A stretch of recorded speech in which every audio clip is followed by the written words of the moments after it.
ಜೇವರ್ಗಿ ಪಟ್ಟಣದ ಓಂ ನಗರ್ ಬಡಾವಣೆಯ ನಿವಾಸಿ 8ನೇ ತರಗತಿಯಲ್ಲಿ ಓದುತ್ತಿರುವ 14 ವರ್ಷದ ಅಪ್ರಾಪ್ತ ಬಾಲಕಿಯ ಮೇಲೆ ಆನೆಕೋಮಿನ ಮೈಬೂಬ್ ಎಂಬುವ 21 ವರ್ಷದ ಯುವಕನ ಕಿರುಕುಳ ತಾಳಲಾರದೆ ಆತ್ಮಹತ್ಯೆಗೆ ಶರಣಾಗಿದ್ದಾಳೆ.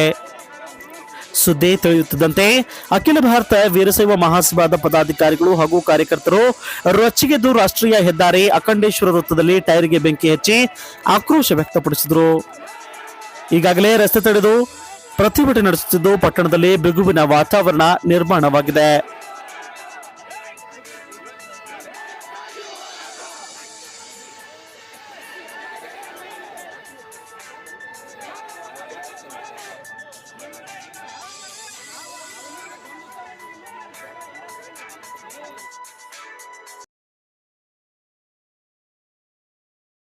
ಒಂದು ಎಕ್ಸಾಂಪಲ್ ಇದ್ದೀನಿ. ನಾವು ಒಂದು ಘಟನೆಯನ್ನ ನಾನು ಬೇರೆ ಜಿಲ್ಲೆಯಲ್ಲಿ ಕೆಲಸ ಮಾಡಬೇಕಾದ್ರೆ ಈ ತರ ಅನೇಕ ರೀತಿಯ ಸಂಗತಿಗಳನ್ನ ತಾಯಿ ತಂದೆ ಗಮನಕ್ಕೆ ತಂದು ಅವರಿಗೆ ಬೇರೆ ಕಡೆ ಶಿಫ್ಟ್ ಮಾಡಿ ಮದುವೆಯನ್ನು ಮಾಡಿಸಿದೀನಿ.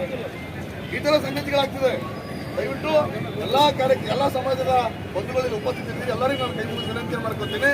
ಈ ತರದ ಘಟನೆ ಇನ್ನೊಂದು ಬಾರಿ ನಮ್ಮ ನಗರದಲ್ಲಿ ಆಗೋದು ಬೇಡ. ಈ ಆಗಿರ್ತಕ್ಕಂಥ ಘಟನೆಗೆ ನಾವೆಲ್ಲರೂ ತಲೆ ತೆಗೆಸುವಂತ ಕೆಲಸ ಇದೆ.